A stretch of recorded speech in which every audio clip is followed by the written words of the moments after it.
সুপ্রিয় শিক্ষার্থী, Sylhet divisional online স্কুলের পক্ষ থেকে তোমাদের সবাইকে আজকে ক্লাসে স্বাগত জানাচ্ছি। যেহেতু করোনার এই প্যান্ডেমিক সিচুয়েশনে বিদ্যালয় বন্ধ আছে, তাই সিলেট ডিভিশনাল অনলাইন স্কুলের মাধ্যমে আমরা ঘরে বসেই শিক্ষা গ্রহণ করতে পারি। সুপ্রিয় শিক্ষার্থী, তোমাদের সবাইকে আজকে ক্লাসে স্বাগত জানাচ্ছি। আর তোমাদের সাথে আছি আমি রিপন চন্দ্র নায়ক, সহকারী শিক্ষক গণিত, রানাপিং আদর্শ উচ্চ বিদ্যালয় কলেজ, গোলাপগঞ্জ, সিলেট। সুপ্রিয় শিক্ষার্থী, আজকে নবম ও দশম শ্রেণীর গণিত বিষয়ের ষোড়শ অধ্যায় অর্থাৎ পরিমিতি অংশ নিয়ে আলোচনা করব। এই পরিমিতি নিয়ে আমি প্রথম ক্লাসে ত্রিভুজের বিস্তারিত আলোচনা করেছি, তারপর 4টি ক্লাস এই সমবাহু ত্রিভুজ সংক্রান্ত আমরা আলোচনা করেছি। শেষ ক্লাসে আমরা বোর্ডের সৃজনশীল প্রশ্ন পড়িয়েছি, আর আজকের ক্লাসে আমরা বোর্ডের বিভিন্ন বহু নির্বাচনী প্রশ্ন অর্থাৎ সমবাহু ত্রিভুজ সংক্রান্ত বিভিন্ন বোর্ডের বহু নির্বাচনী অভিক্ষার প্রশ্নের সমাধান নিয়ে আলোচনা করব। তোমাদের নিশ্চয়ই মনে আছে সমবাহু ত্রিভুজ সম্পর্কে আমরা 3টি সূত্র পড়িয়েছি। সেটি হচ্ছে সমবাহু ত্রিভুজের পরিসীমা 2s হচ্ছে 3a একক, সমবাহু ত্রিভুজের উচ্চতা h হচ্ছে √3/2a একক, সমবাহু ত্রিভুজের ক্ষেত্রফল a হচ্ছে √3/4a² বর্গ একক। আমরা এই 3টি সূত্রকে রূপান্তর করে 12টি সূত্র তৈরি করব এবং এই 12টি সূত্রের সাহায্যে খুব অল্প সময়ে বহু নির্বাচনী প্রশ্নের উত্তর খুব অল্প সময়ের মধ্যেই আমরা দিতে পারবো। একটু লক্ষ্য করে দেখো, আমরা এখানে একটি ত্রিভুজ উপস্থাপন করেছি যেটি একটি সমবাহু ত্রিভুজ।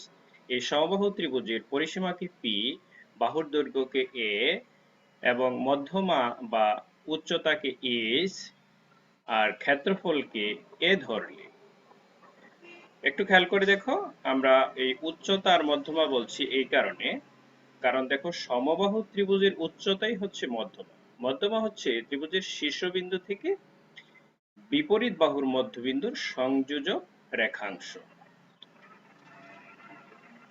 ঠিক আছে, তাহলে একটু লক্ষ্য করে দেখো, আমরা এখানে যে সমবাহু ত্রিভুজটি উপস্থাপন করেছি সেটির প্রতিটি বাহুর দৈর্ঘ্য হচ্ছে 4 একক।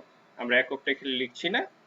আর পরিসীমা যেহেতু 3 বাহুর সমষ্টি তাই হচ্ছে 12, আর উচ্চতা হচ্ছে 2√3 আর ক্ষেত্রফল হচ্ছে 4√3 বর্গ একক। তাহলে লক্ষ্য করে দেখো, আমরা যদি বাহুর দৈর্ঘ্য বের করতে চাই বা আমাদের প্রশ্নে বলা হয় বাহুর দৈর্ঘ্য নির্ণয় করো, আর প্রশ্নে দেওয়া থাকে পরিসীমা, ক্ষেত্রফল বা উচ্চতা, তাহলে আমরা এই 3টি সূত্র ভিন্ন ভিন্ন ভাবে প্রয়োগ করে আমরা বাহুর দৈর্ঘ্য নির্ণয় করতে পারি। যেমন দেখো, যদি পরিসীমা দেওয়া থাকে তাহলে আমরা p/3 এই সূত্রটি প্রয়োগ করলে বাহুর দৈর্ঘ্য বেরিয়ে পড়বে। আর যদি ক্ষেত্রফল দেওয়া থাকে তাহলে 2√a/√3 এই সূত্রটি প্রয়োগ করলে বাহুর দৈর্ঘ্য হয়ে যাবে। আর উচ্চতা দেওয়া থাকলে 2h/√3 এই সূত্রটি প্রয়োগ করলে বাহুর দৈর্ঘ্য হয়ে যাবে। একটু খেয়াল করো, মধ্যমা বা উচ্চতা যদি সমবাহু ত্রিভুজের নির্ণয় করতে বলা হয় এবং বাহুর দৈর্ঘ্য দেওয়া থাকে তাহলে আমরা এই প্রথম সূত্রটি ব্যবহার করব, √3/2a এই সূত্রটি।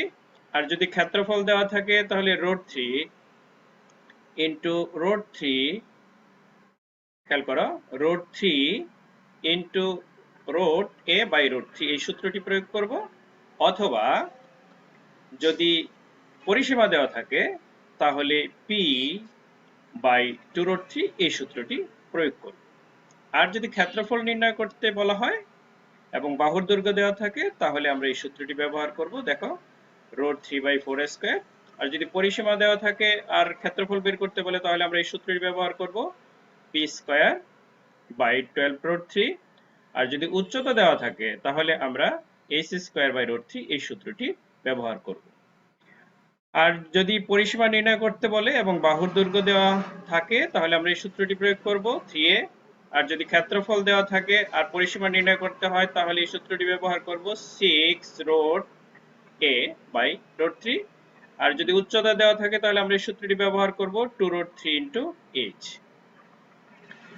একটু লক্ষ্য করে দেখো, আমরা যদি এগুলো উদাহরণ দিই তাহলেই তোমার এই বিষয়টি পরিষ্কার হয়ে যাবে। একটু ভালো করে খেয়াল করো, আমরা এখানে যে চিত্রটি উপস্থাপন করেছি তার বাহুর দৈর্ঘ্য 4, ক্ষেত্রফল 4 রুট 3, আর পরিসীমা হচ্ছে 12, আর উচ্চতা হচ্ছে 2 রুট 3। আমরা প্রথমে এই বাহুর দৈর্ঘ্য নির্ণয় করব, ঠিক আছে? আমরা উপর থেকে বাহুর দৈর্ঘ্য নির্ণয়ের যে সূত্রগুলো আছে সেগুলো এখানে নিয়ে আসলাম। একটু লক্ষ্য করে দেখো, আমরা যদি প্রথমে বাহুর দৈর্ঘ্য বের করি এবং পরিসীমা দেওয়া থাকে, লক্ষ্য করো এখানে পরিসীমা আসতে হচ্ছে 12। তাহলে পি এর মান যদি আমরা 12 বসাই, 12 কে আমরা যদি 3 দিয়ে ভাগ করি তাহলে আমরা পাচ্ছি হচ্ছে 4। তাহলে বাহুর দৈর্ঘ্য নির্ণয় হয়ে গেল। আর যদি ক্ষেত্রফল থাকে তাহলে আমরা এই সূত্রটি ব্যবহার করব। এখানে আমরা a এর মান বসিয়ে দিই। a এর মান যেহেতু 4 রুট 3, তাহলে রুট 3 কাটা দিলে এটা থাকছে হচ্ছে রুট 4। রুট 4 মানে হচ্ছে 2, তাহলে 2 ইন্টু 2 মানে হচ্ছে 4। আর যদি উচ্চতা দেওয়া থাকে তাহলে আমরা এই সূত্রটি প্রয়োগ করব 2h বাই রুট 3। একটু খেয়াল করে দেখো, এখানে আছে হচ্ছে h এর মান হচ্ছে 2 রুট 3, রুট 3 ক্যান্সেল করলে এখানে আমরা পাচ্ছি হচ্ছে 2 ইন্টু 2, দ্যাট মিন্স 4। তাহলে একটু লক্ষ্য করে দেখো, পরিসীমা দেওয়া থাকলেও আমরা বাহুর দৈর্ঘ্য নির্ণয় করতে পারি, ক্ষেত্রফল থাকলেও বাহুর দৈর্ঘ্য নির্ণয় হয়ে যায়, আর উচ্চতা থাকলেও বাহুর দৈর্ঘ্য নির্ণয় হয়। দেখো এই প্রতিবারই বাহুর দৈর্ঘ্য 4ই আসছে। এখানে দেখো আমরা 3টি অঙ্ক করে ফেললাম। এইভাবে আমরা 1 ডজন অঙ্ক করব। এখন দেখো, আমরা উচ্চতা নির্ণয় করতে চাই। যদি বাহুর দৈর্ঘ্য দেওয়া থাকে তাহলে আমরা এই সূত্রটি প্রয়োগ করব রুট 3 বাই 2a। তাহলে একটু লক্ষ্য করো, আমরা a এর মান বসিয়ে দিচ্ছি 4, তাহলে 2 দ্বারা 4 কে যদি আমরা ভাগ করি তাহলে পাচ্ছি হচ্ছে 2, দ্যাট মিন্স হচ্ছে 2 রুট 2। আর যদি ক্ষেত্রফল দেওয়া থাকে তাহলে আমরা এই সূত্রটি ব্যবহার করব। দেখো root 3 into root a by 3। তাহলে a এর মানটা যদি আমরা এখানে বসিয়ে দিই, a এর মান হচ্ছে 4 রুট 3, তাহলে দেখো যে রুট 3 কাটা রুট 4, দ্যাট মিন্স এটা হচ্ছে 2। তাহলে রুট 3 ইন্টু 2, দ্যাট মিন্স এটিও হচ্ছে 2 রুট 3। আর যদি একটু ভালো করে খেয়াল করো, এই পরিসীমা দেওয়া থাকে তাহলে আমরা পরিসীমার সময় এই সূত্রটি ব্যবহার করব p বাই 2 রুট 3।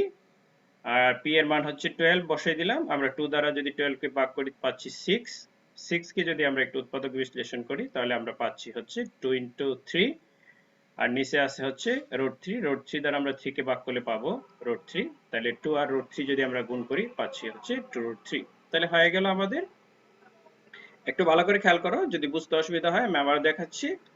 এইগুলি হয়ে যাচ্ছে হচ্ছে 2। দেখো প্রতি ক্ষেত্রেই কিন্তু 2 রুট 3 আসছে উচ্চতা। আমাদের উচ্চতাও কিন্তু 2 রুট 3 আছে। আশা করি বুঝতে পেরেছো। এখন আমরা বের করতে চাই হচ্ছে ক্ষেত্রফল। একটু লক্ষ্য করে দেখো, ক্ষেত্রফলের সময় এই 3টি সূত্র ব্যবহার করব। যদি বাহুর দৈর্ঘ্য দেওয়া থাকে তাহলে আমরা এই সূত্রটি ব্যবহার করব। একটু লক্ষ্য করে দেখো, রুট 3 বাই 4 স্কয়ার, যেহেতু এর মান আমরা জানি, এখানে দেখো 4, তাহলে আমরা 4 বসিয়ে দিই। 4 স্কয়ারকে আমরা 4 দিয়ে ভাগ করলে হবে 4, তাহলে 4 আর রুট 3 গুণ করলে 4 রুট 3 হয়ে গেল। ক্ষেত্রফল নির্ণয় হয়ে গেল। এখন দেখো, যদি পরিসীমা থাকে তাহলে পরিসীমার মান হচ্ছে 12 বসাই দিই উপরে। তাহলে 12 দ্বারা 12 স্কয়ারকে যদি আমরা ভাগ করি তাহলে পাচ্ছি 12। আর 12 কে যদি একটু উৎপাদকে বিশ্লেষণ করি তাহলে আমরা পাবো হচ্ছে, একটু লক্ষ্য করে দেখো, 4 ইন্টু 3। আর 3 দ্বারা, এই যে রুট 3 দ্বারা যদি আমরা 3 কে ভাগ করি তাহলে হচ্ছে রুট 3 হয়ে গেল আমাদের 4 রুট 3। আর যদি দেওয়া থাকে হচ্ছে উচ্চতা, তাহলে আমরা উচ্চতার মানটি এখানে বসিয়ে দেব। দেখো উচ্চতা মানে s স্কয়ার আছে যেহেতু, তাহলে 2 রুট 3 হোল স্কয়ার। তাহলে 2 রুট 3 হোল স্কয়ার মানে হচ্ছে 2 রুট 3 ইন্টু 2 রুট 3। আমরা এই রুট 3 দ্বারা একটা রুট 3 কে ক্যান্সেল করে দিচ্ছি, পাচ্ছি হচ্ছে 2। আর 2 দ্বারা যদি আমরা 2 রুট 3 কে গুণ করি তাহলে পাচ্ছি হচ্ছে 4 রুট 3। এখন আমরা পরিসীমা বের করব। যদি পরিসীমা বের করতে বলে এবং বাহুর দৈর্ঘ্য দেওয়া থাকে তখন আমরা এই সূত্রটি ব্যবহার করব, p = হচ্ছে 3a। আর a এর মান আমরা যদি 4 বসিয়ে দিই তাহলে আমরা 12 পরিসীমা পেয়ে গেলাম। একটু লক্ষ্য করে দেখো, ক্ষেত্রফল যদি দেওয়া থাকে তাহলে আমরা এই সূত্রটি ব্যবহার করব 6 root over a by root 3। আমরা এর মানটা একটু বসিয়ে দিই। এর মান হচ্ছে 4√3 √3 কাটা, তাহলে আমরা পাচ্ছি হচ্ছে √4 মানে 2, তাহলে দেখো 6 × 2 মানে হচ্ছে 12। আবার যদি এই উচ্চতা দেওয়া থাকে তখন আমরা পরিসীমা বের করতে পারবো। একটু খেয়াল করে দেখো, p হচ্ছে 2√3 × h, আমরা h এর মানটি বসিয়ে দিচ্ছি। তাহলে একটু লক্ষ্য করে দেখো, একটা 2 আছে, একটা 2 আছে, আর এই √3 গুণ করলে 3 হয়ে যাবে। দ্যাট মিন্স 2 × 2 × 3 হচ্ছে 12। অর্থাৎ দেখো এখানে পরিসীমা প্রতিবারই 12 আসছে। এইভাবে আমরা 12টি অঙ্ক করলাম। আশা করি এই সূত্রগুলোকে যদি তুমি এভাবে শিখে ফেলতে পারো, প্রতিটি সূত্র, এই 12টি সূত্র, তাহলে তুমি খুব সহজে স্বল্প সময়েই এই অবজেক্টিভ প্রশ্নগুলোর উত্তর দিতে পারবে। এখন সমবাহু ত্রিভুজ সম্পর্কে আমি কিছু স্পেশাল বৈশিষ্ট্যের কথা বলবো, সেগুলো একটু লক্ষ্য করো। যে কোনো ত্রিভুজের 3টি বাহু থাকে, 3টি কোণ থাকে এবং 3টি শীর্ষবিন্দু থাকে, এবং ত্রিভুজের 3 কোণের সমষ্টি 2 সমকোণ বা 180 ডিগ্রি। তোমরা যদি একটু লক্ষ্য করে দেখো, এই সমবাহু ত্রিভুজের অবশ্যই 3টি বাহু, 3টি কোণ এবং 3টি শীর্ষবিন্দু আছে, এবং সমবাহু ত্রিভুজেরও 3টি কোণের সমষ্টি 180 ডিগ্রি। তবে সমবাহু ত্রিভুজের স্পেশাল আরো কিছু বৈশিষ্ট্য আছে, সেগুলো হচ্ছে সমবাহু ত্রিভুজের প্রতিটি বাহু সমান, প্রতিটি কোণ সমান এবং প্রতিটি কোণের পরিমাণ 60 ডিগ্রি। সমবাহু ত্রিভুজের প্রতিটি কোণও সূক্ষ্মকোণ। আমরা একটু চিত্রের মাধ্যমে দেখার চেষ্টা করি। সেটি হচ্ছে, দেখো ABC একটি ত্রিভুজ, যার AB সমান A, BC সমান A, AC সমান A, অর্থাৎ সব বাহুই সমান। আবার DEF এই ত্রিভুজটি দেখো, D কোণও 60 ডিগ্রি, E কোণও 60 ডিগ্রি এবং F কোণও 60 ডিগ্রি, অর্থাৎ প্রতিটি কোণই হচ্ছে 60 ডিগ্রি। একটি প্রশ্ন দেখো বোর্ডে, ঢাকা বোর্ড 2020 বহু নির্বাচনী অভিক্ষার প্রশ্ন নম্বর 26। সেটা হচ্ছে, ত্রিভুজ PQR সমবাহু হলে চিত্রানুসারে এই তথ্যগুলো দেওয়া আছে সঠিক কিনা সেটি তোমাকে আইডেন্টিফাই করতে হবে। একটু লক্ষ্য করে দেখো, PQR সমবাহু, তাহলে খেয়াল করে দেখো, শীর্ষবিন্দু P থেকে বিপরীত বাহুর মধ্যবিন্দু S এর সাথে যোগ করা আছে, তাহলে এটি হচ্ছে উচ্চতা অথবা এটি হচ্ছে মধ্যমা। তাহলে দেখো, এই P থেকে যখন এর উপর লম্ব অঙ্কন করা হবে বা মধ্যমা অঙ্কন করা হবে, তখন ভূমিকে দুই ভাগে ভাগ হয়ে যায়। অর্থাৎ এই কোণের এটি হচ্ছে সমদ্বিখণ্ডকও বলতে পারো, আর এটি হচ্ছে ভূমি। দেখো এইটি হচ্ছে লম্ব বা মধ্যমা বা উচ্চতাও বলতে পারো। তাহলে খেয়াল করে দেখো, এই ভূমিকে সমান দুই ভাগে ভাগ করছে, অর্থাৎ এই অংশটুকু একটু লক্ষ্য করে দেখো তো, QS আর এইখানে যে দেখছো RS, এটা সমান হয়ে যাবে। ফলে প্রথম যে তথ্যটি আছে সেটি সঠিক তথ্য। দ্বিতীয় যে তথ্যটি আছে সেটি হচ্ছে PQR। একটু লক্ষ্য করে দেখো, কোণ PQR, আমরা তো জানি যে ত্রিভুজের, এই সমবাহু ত্রিভুজের প্রতিটি কোণ হচ্ছে 60 ডিগ্রি, সুতরাং এই তথ্যটি সঠিক নয়। এখন পরবর্তী 3 নম্বর যে প্রশ্নটি আছে সেটি দেখো, PS QR এর উপর লম্ব, তাহলে এই তথ্যটিও সঠিক। তাহলে তিনটি তথ্য অ্যানালাইসিস করলে আমরা 1 আর 3 সঠিক পাচ্ছি। সেই ক্ষেত্রে আমাদের সঠিক উত্তরটি হচ্ছে খ, সেটি হচ্ছে 1 ও 3। এখন আমরা দেখব সমবাহু ত্রিভুজের প্রতিটি কোণের বিপ্রতীপ কোণের মান 60 ডিগ্রি। সেটা আমরা চিত্র থেকে একটু দেখার চেষ্টা করি। একটু লক্ষ্য করে দেখো, এই যে তুমি ত্রিভুজ আছে ABC, এটি একটি সমবাহু ত্রিভুজ। এই সমবাহু ত্রিভুজের AB বাহুকে উভয় দিকে বর্ধিত করো এবং BC বাহুকেও যদি তুমি উভয় দিকে বর্ধিত করো এবং AC বাহুকেও যদি উভয় দিকে বর্ধিত করো, তাহলে দেখো A, B, C তিনটি শীর্ষবিন্দু দিয়ে আরো তিনটি বিপ্রতীপ কোণ উৎপন্ন হয়েছে। ফলে এ কোণের দেখো এদিকে বিপ্রতীপ কোণ 60 ডিগ্রি হয়েছে, আবার B কোণের যে বিপ্রতীপ কোণ সেটিও 60 ডিগ্রি হবে, আবার C কোণের যে বিপ্রতীপ কোণ উৎপন্ন হবে সেটিও 60 ডিগ্রি হবে। তাই সমবাহু ত্রিভুজের প্রতিটি কোণের বিপ্রতীপ কোণের মান হচ্ছে 60 ডিগ্রি। তো সুপ্রিয় শিক্ষার্থী, এখন দেখো, সমবাহু ত্রিভুজের যে কোনো বাহুকে বর্ধিত করলে যে বহিস্থ কোণ উৎপন্ন হয় তার পরিমাণ কিন্তু 120 ডিগ্রি। সেটা আমরা চিত্রের মাধ্যমে একটু দেখার চেষ্টা করি। দেখো ABC একটি ত্রিভুজ, একটু লক্ষ্য করে দেখো, আমরা এই BC বাহুকে যদি এই পর্যন্ত একটু বাড়াই দিই, তাহলে দেখো এই বাইরের দিকে যে কোণটি উৎপন্ন হবে সেটি 120 ডিগ্রি। আমরা পরবর্তীতে আরো বিস্তারিত ব্যাখ্যা করব, একটু খেয়াল করে দেখো। আবার এই দিকে এসে এবি বাহুকে যদি বর্ধিত করো তাহলে এখানে 120 ডিগ্রি কোণ উৎপন্ন হবে, আবার সিএ বাহুকে বর্ধিত করলে এখানে 120 ডিগ্রি কোণ উৎপন্ন হবে। একটু লক্ষ্য করে দেখো, সেম আমরা এই পাশে আরো একটি ত্রিভুজ দিচ্ছি। এটা বিসি বাহুকে বর্ধিত করেছি, এই দিক দিয়ে যদি আমরা এসি বাহুকে বর্ধিত করতাম তাহলে 120 ডিগ্রি কোণ উৎপন্ন হইতো। এখানে সিবি বাহুকে যদি বর্ধিত করে কোণ উৎপন্ন হইতো, বহিস্থ কোণ, তাহলে সেটাও হয়তো 120 ডিগ্রি। আবার বিএ বাহুকে বর্ধিত করে যে বহিস্থ কোণ উৎপন্ন হবে সেখানেও 120 ডিগ্রি। অর্থাৎ এই সমবাহু ত্রিভুজের একটা বাহুকে বর্ধিত করলে যে বহিস্থ কোণ উৎপন্ন হয় তার পরিমাণ হচ্ছে 120 ডিগ্রি। তাহলে একটু লক্ষ্য করে দেখো, দিনাজপুর বোর্ড 2017 সালে যে প্রশ্নটি এসেছিল সেটি একটি খেয়াল করো। সমবাহু ত্রিভুজের যে কোনো বাহুকে বর্ধিত করলে যে বহিস্থ কোণের উৎপন্ন হয় তার পরিমাণ হচ্ছে কিন্তু 120 ডিগ্রি। আমরা উত্তরটি পেয়ে গেছি। তারপরে একটু দেখে নাও কিভাবে হয়, আমরা একটু ব্যাখ্যা করছি এখন। দেখো এই বাহুকে যদি তুমি এদিকে বর্ধিত করো সিডি পর্যন্ত, তাহলে এ সি ডি এইটি বহিস্থ কোণ উৎপন্ন হয়েছে। যেহেতু সমবাহু ত্রিভুজের প্রতিটি কোণই হচ্ছে 60 ডিগ্রি এবং আমরা জানি ত্রিভুজের একটি বাহুকে বর্ধিত করলে যে বহিস্থ কোণ উৎপন্ন হয় তা ওই ত্রিভুজের বিপরীত অন্তস্থ কোণদ্বয়ের সমষ্টির সমান। তাহলে খেয়াল করো, এই সি বিন্দু দিয়ে বাহুটাকে বর্ধিত করে কোণ উৎপন্ন হয়েছে বিসি বাহুকে বর্ধিত করে, ফলে এই সি বিন্দুতে বহিস্থ কোণ উৎপন্ন হয়েছে। তাহলে সি বিন্দুতে যে অন্তস্থ কোণটি আছে সেটি হলো সন্নিহিত অন্তস্থ। তাহলে এটি হচ্ছে সন্নিহিত অন্তস্থ, আর এই এ কোণ আর বি কোণ হচ্ছে বিপরীত অন্তস্থ কোণ। তাহলে এই বিপরীত অন্তস্থ কোণের সমষ্টি সমান হচ্ছে এই বহিস্থ কোণটি, অর্থাৎ 60 প্লাস 60 অর্থাৎ 120 ডিগ্রি। এইভাবেই এই বহিস্থ কোণের পরিমাণ হয় 120 ডিগ্রি। সুপ্রিয় শিক্ষার্থী, একটু লক্ষ্য করে দেখো, ঢাকা বোর্ড 2019 সালে এই প্রশ্নটি এসেছে যে সমবাহু ত্রিভুজের একটি বাহুকে উভয় দিকে বর্ধিত করলে যে বহিস্থ কোণ দ্বয় উৎপন্ন হয় তাদের সমষ্টি কত।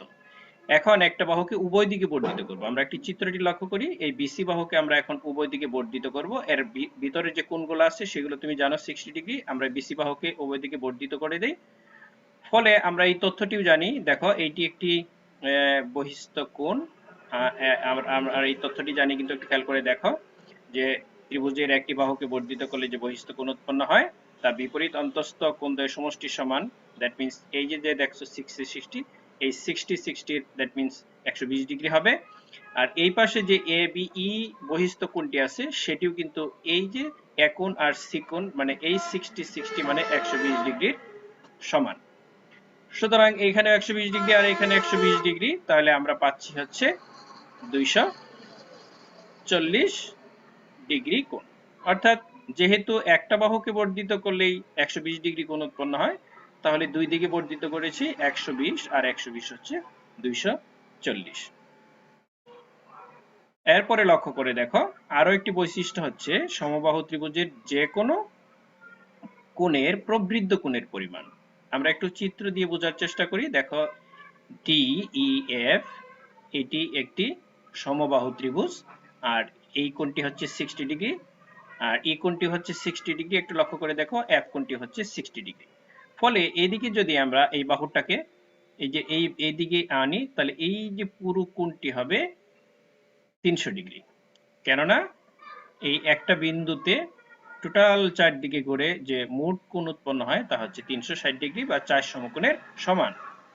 ফলে আমরা যদি লক্ষ্য করি তাহলে এই ডি বিন্দু দিয়েও যে প্রবৃত্ত কোণটি উৎপন্ন হবে সেটিও 300 ডিগ্রি হবে, আবার ই বিন্দু দিয়ে এখানে যে বহিস্থ কোণটি উৎপন্ন হবে সেটিও 300 ডিগ্রি। অর্থাৎ সমবাহু ত্রিভুজের প্রতিটি প্রবৃত্ত কোণের পরিমাণ হবে, দেখো সমবাহু ত্রিভুজের যে কোণটি আছে তার বাইরে যে কোণটি সেটি হচ্ছে প্রবৃত্ত কোণ, সেই প্রবৃত্ত কোণের পরিমাণ হচ্ছে 300 ডিগ্রি। সমবাহু ত্রিভুজের আরো একটি স্পেশাল বৈশিষ্ট্য হচ্ছে যে পূরক কোণের পরিমাণ হচ্ছে 30 ডিগ্রি। তোমরা জানো যে দুইটি কোণের পরিমাণ যদি 90 ডিগ্রি হয় তাহলে তাদের একটিকে অপরটির পূরক কোণ বলা হয়। আমরা যদি চিত্রটি লক্ষ্য করি তাহলে দেখতে পাই যে এই যে এবিসি ত্রিভুজ এটি সমবাহু হওয়ার কারণে এর প্রতিটি কোণই হচ্ছে 60 ডিগ্রি। ফলে আরো একটি কোণ যদি হয় এবং তার পরিমাণ যদি, অর্থাৎ এই দুইটি কোণ মিলে যদি 90 ডিগ্রি হয়, তাহলে এই কোণটি 30 হবে, কারণ 90 থেকে 60 বিয়োগ করলেই 30। অর্থাৎ দেখো এইটি হচ্ছে 60 ডিগ্রি আর এটি হচ্ছে 30 ডিগ্রি, ফলে এই দুটি কোণের পরিমাণ হচ্ছে 90 ডিগ্রি। এই জন্য একটিকে অপরটির পূরক কোণ বলা হয়। ঠিক আমরা যদি এইদিকে এ বিন্দু দিয়ে অর্থাৎ একটি সমকোণ তৈরি করে দেখি, তাহলে দেখব যে এই 60 ডিগ্রি কোণের পূরক কোণ হচ্ছে 30 ডিগ্রি। আবার বি বিন্দু দিয়েও যদি এদিকে দেখি আমরা, তাহলেও দেখব যে এখানেও 30 ডিগ্রি। ঠিক অনুরূপভাবে আমরা এদিকে বর্ধিত করে অর্থাৎ সমকোণ উৎপন্ন করে আমরা দেখতে পারি, একটু লক্ষ্য করো এই দিক দিয়ে, তাহলেও আমরা এখানে দেখব যে 30 ডিগ্রি কোণ উৎপন্ন হয়। আবার এই দিকেও যদি আমরা দেখি তবুও দেখব 30 ডিগ্রি কোণ উৎপন্ন হয়, এবং এইখানেও যদি দেখি তাহলে দেখব 30 ডিগ্রি কোণ উৎপন্ন হয়। অর্থাৎ এই সমবাহু ত্রিভুজের যে প্রতিটি কোণ আছে 60 ডিগ্রি, তার পূরক কোণ হচ্ছে 30 ডিগ্রি। আমরা আরো একটি বৈশিষ্ট্য দেখি, সমবাহু ত্রিভুজের প্রতিটি কোণের সম্পূরক কোণের মান 120 ডিগ্রি। তোমরা জানো যে যদি দুইটি কোণের পরিমাণ 180 ডিগ্রি হয়, তবে তাদের একটিকে অপরটির সম্পূরক কোণ বলা হয়। তাহলে লক্ষ্য করো, এ কোণটি যদি 60 ডিগ্রি হয়, বি কোণটি যদি 60 ডিগ্রি হয় এবং সি কোণটি যদি 60 ডিগ্রি হয়, তাহলে এদিকে বাড়াইলে যে এই যে বহিস্থ কোণটি উৎপন্ন হবে সেটি কিন্তু আমরা একটু আগে জেনেছি যে 120 ডিগ্রি। তাহলে লক্ষ্য করে দেখো, আমরা যদি এই দিকেও দেখি তাহলে হবে 120 ডিগ্রি। আবার বি বিন্দু দিয়ে যদি আমরা একটু লক্ষ্য করি তাহলেও দেখবো এটা 120 ডিগ্রি। আমরা যদি এই চিত্রটি পাশে নিয়ে মানে পাশাপাশি অন্য একটা নাম দিয়ে দেখি, এইদিকে যদি আমরা বাহুকে বাড়াই, ভিতরের কোণগুলো তো তুমি জানোই যে 60 60, এদিকে যদি আমরা একটু বর্ধিত করি তাহলে দেখবো এখানে 120 ডিগ্রি কোণ উৎপন্ন হয়েছে। আবার এইদিকে যদি বর্ধিত করি তাহলে দেখবো 120 ডিগ্রি হয়েছে। আবার ডি বিন্দু দিয়ে যদি এখানে দেখি বহিস্থ কোণটি 120, অর্থাৎ বহিস্থ কোণ বলতে এখানে যেহেতু এটি একটি সরল রেখা বরাবর কোণ উৎপন্ন হয়েছে, দুইটা কোণের পরিমাণ দেখো 180 ডিগ্রি। একটি হচ্ছে 60 ডিগ্রি, ভেতরেটি 60 ডিগ্রি আর বাইরেটি হচ্ছে 120 ডিগ্রি, অর্থাৎ দুইটি কোণের পরিমাণ মিলে যখন 180 হবে তখনই একটি কোণকে অপর কোণের সম্পূরক কোণ বলা হয়। তো সুপ্রিয় শিক্ষার্থী, তাহলে আমরা জেনে গেলাম যে সমবাহু ত্রিভুজের সম্পূরক কোণের পরিমাণ হচ্ছে 120 ডিগ্রি। দেখো, সকল বোর্ডে 2018 সালে একটি প্রশ্ন এসেছে, উদ্দীপকটি একটি লক্ষ্য করো। ত্রিভুজ এবিসি সমবাহু, যার বিসি বাহুকে ডি পর্যন্ত বর্ধিত করা হয়েছে, একটু খেয়াল করো বিসি বাহুকে ডি পর্যন্ত বর্ধিত করা হয়েছে। তারপরে বলছে দেখো বি এ সি কোণ, দ্যাট মিন্স এক কোণের সম্পূরক কোণের মান। তাহলে এক কোণ তো 60 ডিগ্রি জানি, তো এই 60 ডিগ্রির সম্পূরক কোণ বের করতে হলে এই 60 ডিগ্রি থেকে এই যে 60 ডিগ্রি কোণটি দেখছো, এই 60 ডিগ্রি কোণটি বিয়োগ করতে হবে 180 থেকে। 180 থেকে 60 বিয়োগ করলে আমরা পাবো হচ্ছে 120, অর্থাৎ 120 ডিগ্রি। তাহলে ক প্রশ্নের উত্তরটি সঠিক। একটু খেয়াল করো, এখন 23 নম্বর যেটা আছে সেটি যদি আমরা একটু লক্ষ্য করি, দেখো কোণ এবিসি, অর্থাৎ এবিসি যদি লক্ষ্য করো তাহলে দেখো এই কোণটি কিন্তু 60 ডিগ্রি, তার সাথে প্লাস করতে হবে এসিডি। তাহলে এটি তো একটি বহিস্থ কোণ, আমরা তো জেনেছি যে ত্রিভুজের একটা বাহুকে বর্ধিত করলে যে বহিস্থ কোণ উৎপন্ন হয়, তা ওই ত্রিভুজের বিপরীত অন্তস্থ কোণের সমষ্টি সমান। ফলে এই এ কোণ আর বি কোণ যে আছে 60 60, এই দুইটি সমান হচ্ছে, অর্থাৎ 120 হয়ে যাচ্ছে, আর এইখানে তো আছে হচ্ছে 60। তাহলে একটু লক্ষ্য করে দেখো, আমরা এই অংশটি তোমাকে আবার একটু দেখাচ্ছি। এই অংশটি তো 60, দেখো 60 আর 120 যদি তুমি একটু যোগ করো তাহলে হচ্ছে 180 ডিগ্রি। বুঝতে পেরেছো? এখন একটু খেয়াল করে দেখো, সমবাহু ত্রিভুজের প্রতিসাম্য রেখা 3টি। আমরা একটু চিত্রের মাধ্যমে বুঝতে চেষ্টা করি যে আসলে প্রতিসাম্য রেখাটা কি। দেখো, এই সমবাহু ত্রিভুজের যদি এই বরাবর আমরা রেখাটা নিয়ে একটু খেয়াল করে দেখো, এই বরাবর রেখা টেনে এই সমবাহু ত্রিভুজটাকে একটু লক্ষ্য করে দেখো, এইভাবে উল্টিয়ে দাও, মানে এইভাবে ভাঁজ করে দাও, উল্টিয়ে ভাঁজ করে দাও, তাহলে দেখো মিলে যাবে। অর্থাৎ আমি একটু কালারটা পরিবর্তন করে দিই, হলুদ, দেখো হলুদ আর ব্লু এইভাবে মিলে যাবে। তাহলে আমরা বুঝতে পারলাম যে এটি একটি প্রতিসাম্য রেখা। আবার একটু লক্ষ্য করে দেখো যে এই বরাবর যদি আমরা মানে ভাঁজ করি, ভাঁজ করে এইটাকে উল্টিয়ে দিই, এটা কালার পরিবর্তন করে দেখাচ্ছি, তাহলেও কি হলে অর্থাৎ ভাঁজ করলে পুরোপুরি এরকম মিলে যাবে, এরকম মিলে যাবে। তাই মিলে গেলে এটি আরেকটি প্রতিসাম্য রেখা। ফলে আমরা যদি এই দিক দিয়ে ভাঁজ করি তাহলেও আমরা দেখব এটা পুরোপুরিভাবে মিলে গেছে, ফলে এটি একটি প্রতিসাম্য রেখা। ফলে আমরা এখান থেকে একটি ত্রিভুজ এনে আমরা দেখতে পারি, অর্থাৎ এখানে দিলে দেখো এই বরাবর ভাঁজ করলে দুইটা পাশ পুরোপুরি মিলে যায়, সুতরাং এটি একটি প্রতিসাম্য রেখা। আবার এটা বাদ দিয়ে যদি আমরা এই রেখাটা এনে এখানে দেখি তাহলেও দেখা যায় এই বরাবর ভাঁজ করলে পুরোপুরি মিলে যায়, সুতরাং এটিও একটি প্রতিসাম্য রেখা। আবার এটা বাদ দিয়ে যদি আমরা এই লাস্টেরটা আনি, দেখো একটু খেয়াল করে, তাহলে দেখা যায় এই বরাবর ভাঁজ করলেও ত্রিভুজটা পুরোপুরিভাবে মিলে যাবে, ফলে এটিও একটি প্রতিসাম্য রেখা। ফলে এই হচ্ছে একটি, আর এইখান থেকে পাইলাম আর একটি, আর এই দ্বিতীয় চিত্র থেকে পাইলাম আর একটি, তাহলে আমরা মোট প্রতিসাম্য রেখা পাইলাম হচ্ছে 3টি। নিশ্চয়ই বুঝতে পেরেছো? এখন লক্ষ্য করে দেখো লাস্টের যে কথাটি বলা আছে সেটি হচ্ছে সমবাহু ত্রিভুজ সূক্ষ্মকোণী হতে পারে। তোমরা তো জানোই যে সমবাহু ত্রিভুজের প্রতিটি কোণই যেহেতু 60 ডিগ্রি, তাই সমবাহু ত্রিভুজ তো সূক্ষ্মকোণী ত্রিভুজ হতেই পারে, যেহেতু প্রতিটি কোণই সূক্ষ্মকোণী। আর সমবাহু ত্রিভুজ সমকোণী বা স্থূলকোণী হতে পারে না, কেন সমবাহু ত্রিভুজের কোনো কোণই যেহেতু 90 ডিগ্রি বা তার বেশি হইতে পারে না। তাহলে দেখো এই সূত্রগুলি যদি তুমি ভালো করে শিখো আর রূপান্তর করে তুমি যদি ওই 12টি সূত্র শিখে যাও, তাহলে তুমি যে কোনো প্রশ্নের উত্তর দিতে পারবে। এরকম যে কোনো বাহুর দৈর্ঘ্য বের করতে পারবে, তারপরে মধ্যমা বের করতে পারবে, ক্ষেত্রফল বের করতে পারবে এবং পরিসীমাও বের করতে পারবে। এই প্রশ্নটি দেখো যশোর বোর্ড 2020 সালে এসেছে। চিত্রে সমবাহু ত্রিভুজ P Q R A P Q এর মধ্যবিন্দু এবং এই বি হচ্ছে পি আর এর মধ্যবিন্দু। ফলে এখানে ত্রিভুজ ক্ষেত্রের কিছু অনুপাত দেওয়া আছে, সেগুলো সঠিক কিনা সেগুলো তোমাকে নিরূপণ করতে হবে। তুমি একটু লক্ষ্য করে দেখো, যেহেতু এটার মধ্যবিন্দু, এই দেখো পি আর এর মধ্যবিন্দুটা হচ্ছে বি আর কিউ হচ্ছে একটি শীর্ষ বিন্দু, তাহলে শীর্ষবিন্দু থেকে যখন তুমি এই বিপরীত বাহুর মধ্যবিন্দুর সাথে এই যোগ করে দিবে তাহলে এটি মধ্যমা হয়ে যায়। মধ্যমা ত্রিভুজকে সমান দুই ভাগে বিভক্ত করে। ফলে এইখানে যে ত্রিভুজটি দেখছো এই ত্রিভুজটি অর্থাৎ বি কিউ আর, আর এখানে তুমি দেখছো এই অংশটা দেখো P B Q, P Q B, তুমি যেভাবেই বলো না কেন এই দুইটি ত্রিভুজ ক্ষেত্র সমান। আবার তুমি যদি একটু লক্ষ্য করে দেখো পি কিউ এর মধ্যবিন্দু তো এ, তাহলে এই যে শীর্ষবিন্দু থেকে এই বিপরীত বাহুর মধ্যবিন্দুতে এ তে যদি তুমি যোগ করে দাও তাহলে এটি মধ্যমা হয়ে যাবে। ফলে এইখানে যে ত্রিভুজটি দেখছো অর্থাৎ এ কিউ বি, এ কিউ বি এই ত্রিভুজটি আর এখানে দেখছো পি এ বি এই ত্রিভুজটি সমান হয়ে যাবে। ফলে এই সম্পূর্ণ ত্রিভুজটি যদি তুমি 4 ধরো তাহলে এইটা পাইবা 2 আর এইটা পাইলা 1 আর এইটি হলো 1। তাহলে আমরা এই অনুপাতের সাথে একটু মেলানোর চেষ্টা করি। প্রথমে বলছি পি কিউ আর, তার মানে বড় ত্রিভুজটি 1 2 আর 2 মানে 4, তাহলে এটা হচ্ছে 4।